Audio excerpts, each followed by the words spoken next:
Episode 1, A Lesson in Intuition, Wizard Liz and Landon.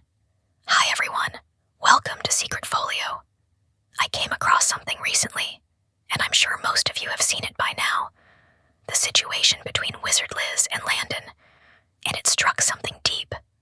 I knew this had to be my first page, a page I'm calling A Lesson in Intuition, Wizard Liz and Landon. This one is for the women who've ever felt a nudge and ignored it, for the ones who knew but waited, for the ones who've been gaslit, sweet-talked, or made to feel like they were imagining it. First of all, I just want to say, this could happen to anyone, truly, and that's the grace I extend here. But with today's folio, I want to make sure that next time you catch it, that next time you trust it, that next time you choose you.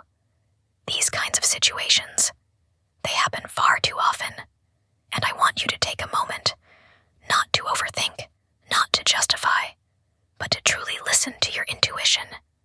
There's a gift that women have been given, something powerful, something sacred, and that's intuition, a knowing, a sensitivity to what's unsaid, unseen, but deeply felt. Unfortunately, we live in a world that teaches us to ignore that gift, to doubt it, to silence it. But here, in this space, we don't do that anymore.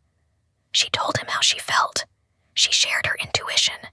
And instead of honoring that, he performed. He acted like everything was fine, like she was the one imagining things. Let me show you what she wrote.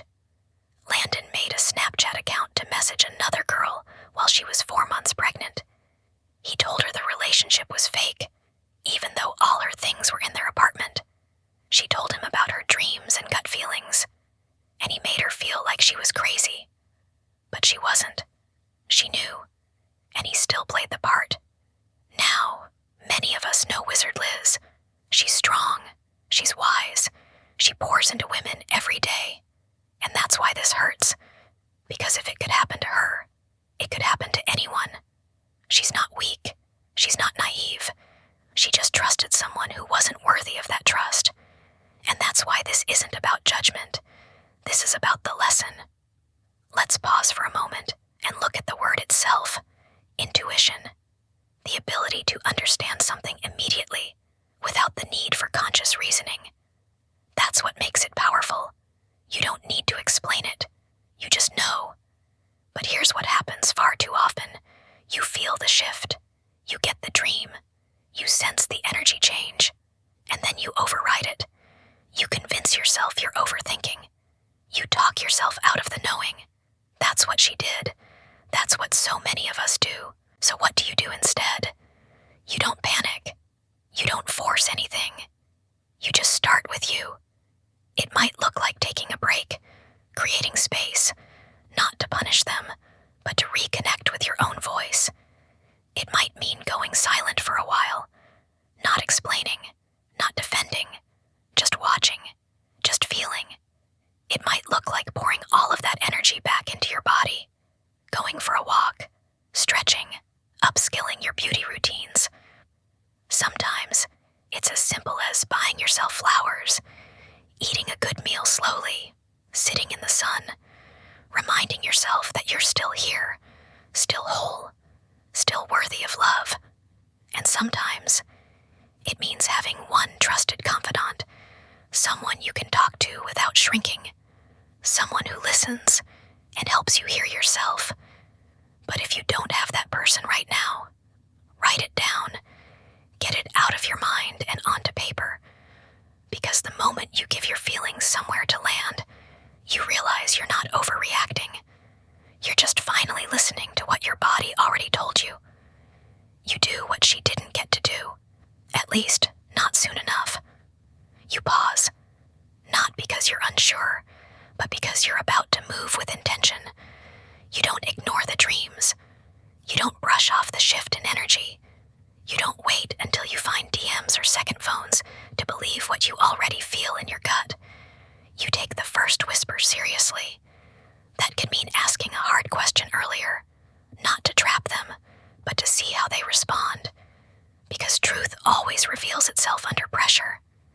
It could mean quietly creating a plan, separating your finances, reclaiming your space, noticing where you've started dimming your own voice just to avoid another argument.